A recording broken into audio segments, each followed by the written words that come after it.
What's up and welcome back. If you've been here before, we are going to get into this new TV show that Apple TV has out called Silo, okay? It's actually based on this book called Wool. We're going to get into the differences and compare them when the whole show is over, but for now we're just going to go ahead and recap episode 1 because that's all we care about right now.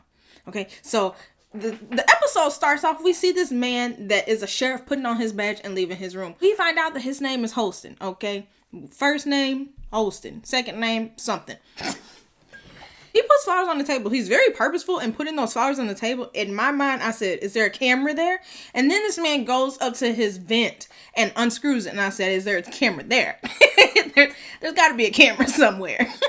So he walks out, and apparently they all live in this silo. Hence the name of the TV show, Silo. And so he's looking very sad-faced, very somber. Don't know why, but we're being able to see what all goes down in this silo, okay? It's like over 100-something levels in there. There are cows. There are chickens. There are crops. There are children. There are adults. There is stuff going on, okay? And all while we're seeing all this, there's this narrator in the background, and they're saying, we do not know why we are here. We do not know who built the silo. We don't know why everything outside is as it is. We don't know when it will be safe to go outside. We just know that day is not this day. All right. Very depressing. If I could throw my 2 cents in there, why would I want to live at all if this is how we live each and every day? All right. This man writes a note that says, double the flowers in front of the mirror. Okay. And he does this while he's at work in his little sheriff station. He takes off his badge. He says to his coworker, hey, when you get done getting your coffee, meet me in holding cell 3. His coworker's like, okay. What does he do when he gets to holding cell 3? He goes in there, locks himself in there, literally throws away the key. Okay. Never seen that in real life before, but I've seen it now on TV. He looks at the window and he sees this body. He puts his hand longingly on the window. And I said, apparently, obviously, he knows that person. And we're probably going to get into how he knows this person. His friend comes in there and it's like, what the heck are you doing? He said, what I should have done 3 years ago. His friend says, his coworker says, well, there's still time to not do this. And he's like, I've already made up my mind. And he says, I want to go out. And you're like, oh, okay.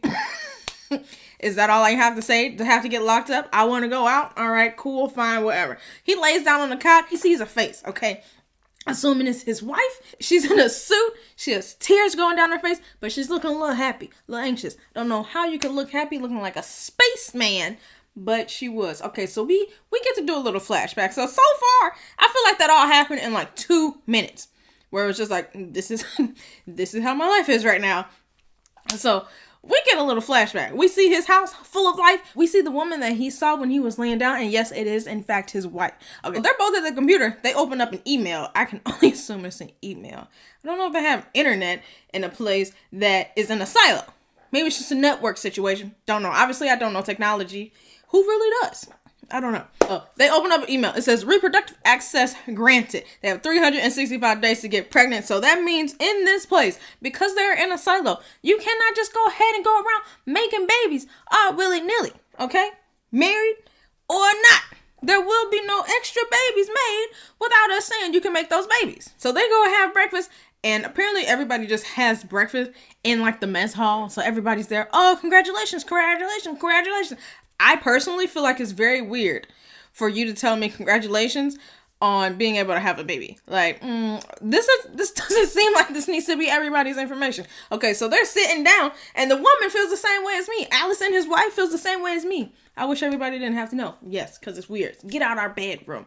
This woman, Gloria, walks up to them, who Holston obviously hates. Okay, he's trying to trip her up and literally get her sent out. She said, I don't want to get sent out. He said, you sure? He didn't say it like that, but that's what he meant. The woman Gloria goes over there mainly just to tell Allison, hey, I offer fertility counseling. That's that. She walks away. Then we find out Holston hates her because she basically promises people a baby. Like, oh, if you do this, this, this, and this, y'all are going to have a child. When we know that probably isn't the case. So they go to the doctor and we realize, first of all, she's 38. Second of all, this is her third and last time being able to have a baby. Apparently you get 3 strikes and you're out. If you don't have a baby, oh well. They take out her birth control and it is the biggest thing I've ever seen in my life. It's huge. It's metal. It seems inhumane to even have that inside of your body. Okay? It seems inhumane. They go home. Obviously, Holston is like, well, let's get to it right now. Okay? So we go day 342. We're counting down. So however many days that is, day 342. We see Allison in the office talking to some woman. We see some man called Bernard walk up. Now, first and foremost, Bernard gives me creepy vibes. I don't know what it is. Didn't like him soon as I saw him. Okay? Didn't like him soon as I saw him. And then he comes over there and he's like, oh, Allison, I see that you posted an article on the board about recovering deleted information. And she's like, yeah, I thought that we would just be able to help people out, cut down on as many calls. People could do stuff on their own, give them some autonomy. And he's like, right, there's structure for a reason. I took that down. I said, I knew I hated you. I knew there was a reason that I hated you, sir. And it was a right reason, okay? So she's like, all right, fine. He's a jerk, whatever, moving on. She goes home, and her husband is like, well, did you know you were doing something wrong? She's like, kinda, maybe. Yeah, I did. I did know I was doing something wrong, but I wanted to do it anyway because none of this makes sense. This life doesn't make sense. Why is it that you can get sent down to the mines? Apparently there are mines for having a relic from before times. Apparently it's called a relic because these people have been there for years, okay? And her husband is like, we ain't having this conversation. And I don't like that. I don't like that. What are you afraid of? You're in your room. What exactly are you afraid of, sir? We counting down some more. Day 157. She comes out the bathroom. She says, nope, not happening. I'm not pregnant. He says, it's okay. We still have time. She's like, all right, whatever. Like, she doesn't seem happy anymore about the potential of having this baby. And obviously it feels like work. And that's what they said at the beginning. If this starts to feel like work, let me know. I mean, we went from 365 to 157. We still have no baby after taking out this birth control. Oh, this is work. This is work now. Trying to make sure that the silo population doesn't go down. So we see Holston and Sam talking to this woman that we assume is the mayor. And she's looking out the window and she says, it's getting kind of hard to see outside. And Holston says, well, a long time between cleanings is a good thing. That means everything's going well. And the mayor's like, I'm just nervous that something bad's going to happen. It's like, well, what exactly do you think is going to happen? You think people are going to get mad because they're stuck in a tube? Because they probably will. So Gloria, whole time, she walks up to Allison. She's like, you pregnant yet? She's like, no.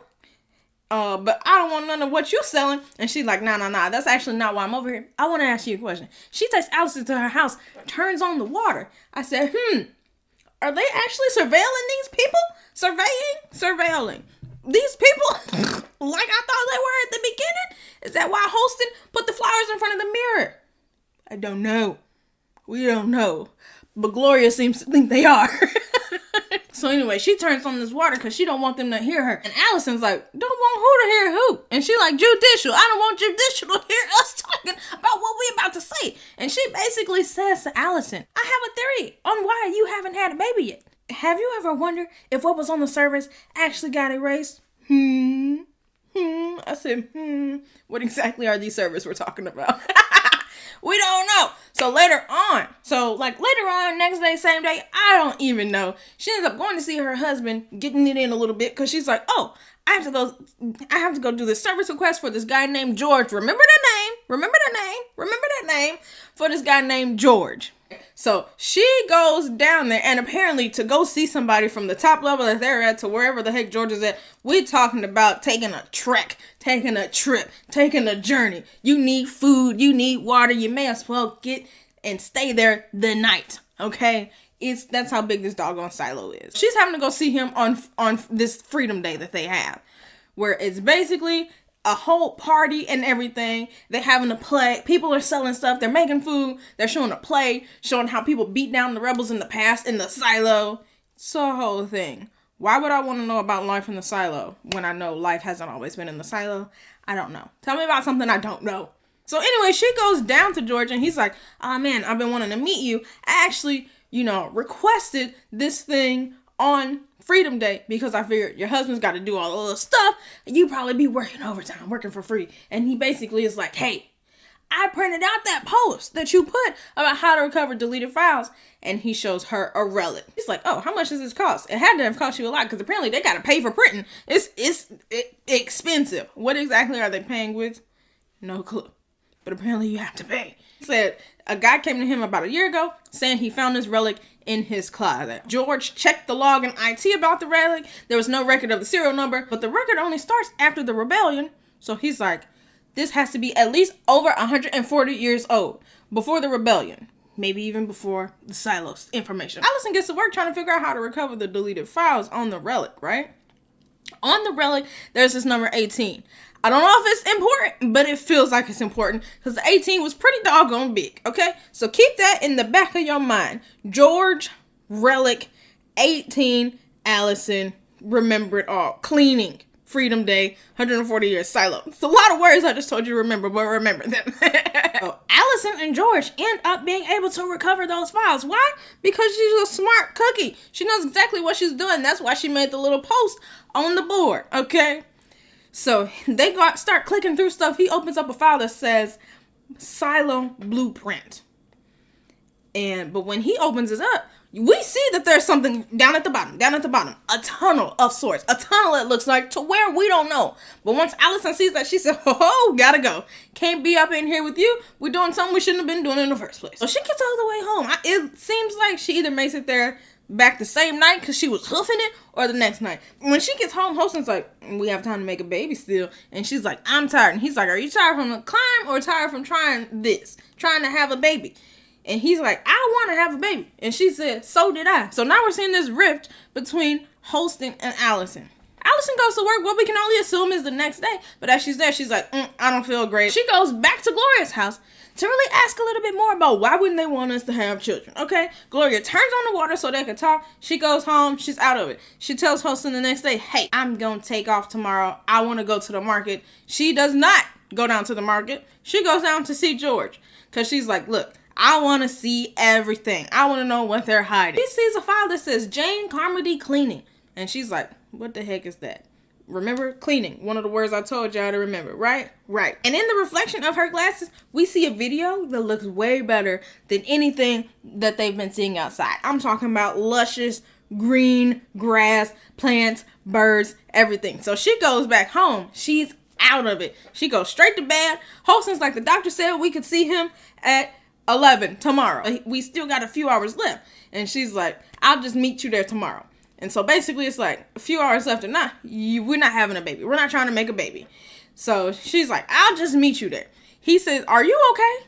She's like, nah, but I will be. And we see on the timer, 7 hours and 44 minutes left to make a baby. No baby has been made. Next day, 11:25, Holston's at the doctor's office. Where's Allison? Nowhere to be seen. He go to work, okay? He goes to her job, okay? She's not there. He goes home. He sees Allison sitting at the table. There's a plate with an apple and a knife on it. Water's on. She's like, sit down, we need to talk. He's like, okay. She's like, I want to talk to you last night, but you need a proof, okay? Because you don't always listen when I say stuff. He's like, I listen. She said, talking isn't listening. I said, you're right. You're right. Talking is not listening. You need to listen with your ears and shut your mouth. Then she drops the bomb on him. They're never going to let me have children. He says, who? She says, them. Enforcers of the pact, okay? They want docile, obedient children. I am not docile. I'm not obedient, okay? Now, just because I am not docile does not mean my child cannot be docile. So in my mind, that's dumb. But maybe they thought there's some sedition or something. I don't know. And first of all, I don't even know if I used that word right. But they thought something was going to go on if she had some kids. She was going to call something, all right? So he says, I saw the doctor take out your birth control. She says, actually, no, you didn't. There's a curtain. You were up there with me. You saw nothing. He said, yes, I did. She said, I can assure you they didn't take out my birth control. He said, how? She said, because it's right here in my hand. The pill thing, the big metal horse pill thing, contraption, bloodied. Then we see she's bleeding. Then we see the apple that was on the plate and the knife that was behind it, bloody. Why? Because she took out her birth control on her own. I said, oh, girl, look at you. Couldn't be me. I would have had no proof at all. What does he do? He immediately is like, what have you done? What have you done? Oh, no. He wants to go get the doctor. What does she do? Go to the cafeteria so that she can let everybody know that something is amiss and that they've been lying to them, okay? And exactly what they said. She is not docile and she is not obedient because she immediately was like, wake up! They've been lying to us. She's trying to tell people it looks different out there than what we've been seeing. Holston's there, Sam's there, maybe the mayor's there. I can't remember all them people, but they're like, it's okay. She's just having a breakdown. It's okay. You're okay. Don't worry. No. You don't have to do this. And she's like, I'm not crazy. I've been thinking about this a lot. It's the only way. And they're like, no, don't do it. Don't do it. Don't do it. Don't do it. And she's like, I want to go out. And obviously, everybody, once you say you want to go out, they going to let you out. She put her hands out, cuff me, take me away. We don't have to do this anymore. I want to go out. They're all in the office trying to figure out if there's a loophole so they don't have to send her out to clean. Okay, remember that word I told y'all to remember, to clean. And they're like, there is no loophole. Everybody heard her say that she wants to go out. There were way too many people in the cafeteria. They can't all be lying. They can't all mishear. They're talking about how the mayor's like, the pact says if you feel like you've been misheard, you don't have to clean. And host is like, Allison don't feel like she was misheard.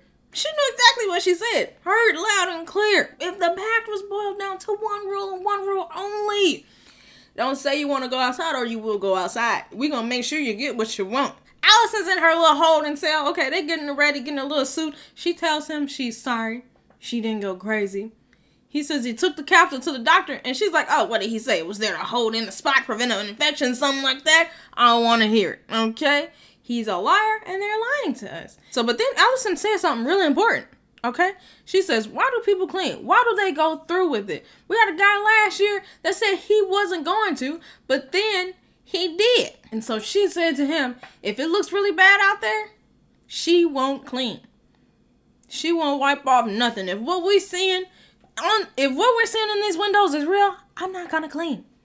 I'm not gonna clean at all. I'm gonna just let it get dirty. Y'all don't need to see that. But if it's different, I'm gonna clean. I'm gonna walk over the hill and then I'm gonna come back for you.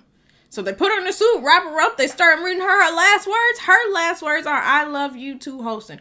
They walk into the airlock. She go outside. She starts looking around. You see, she's like, whoa. This is crazy, right? She goes, cleans, starts trying to walk over the hill to come back for her mans. And what happens? She falls down and dies. I said, don't make no sense. So some time later, okay, we see Sam coming up to Holston because Holston is still the sheriff.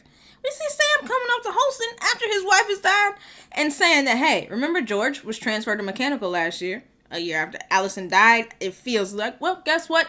He's dead. Somewhere around level 120. Holston asks if it was an accident or if he did it to himself on purpose. They say, we don't know. But there's an engineer down there that feels like somebody did it to him. Okay, not an accident. He didn't do it to himself. It was very much on purpose by another person.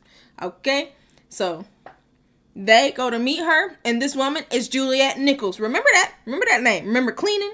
Remember George? Remember Juliet Nichols? Okay, and remember the outside.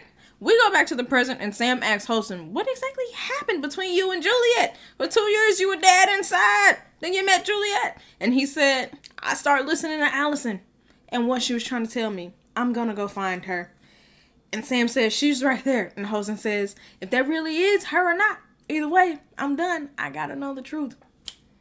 And that is the end, okay, of episode 1 of Silo. When I tell you, it took a little bit to get to it. Obviously, they had to give us a backstory. But once we got in it and we were questioning and everything, I said, I'm loving this already. So we have some questions that we need answered, okay? Allison cleaned the camera. So that means that she feels like whatever she saw outside was nice. It was luscious. It was green. So why did she die? Who exactly is Juliet? And why exactly is George no longer with us? I like this first episode. I'm not going to lie. I'm going to keep watching it. I'm going to watch episode 2. Okay? What did you think of the episode? And do you think all of our questions are going to be answered? I'm still suspicious of Bernard, but I guess we'll see. All right. I'll see y'all on episode 2. Goodbye.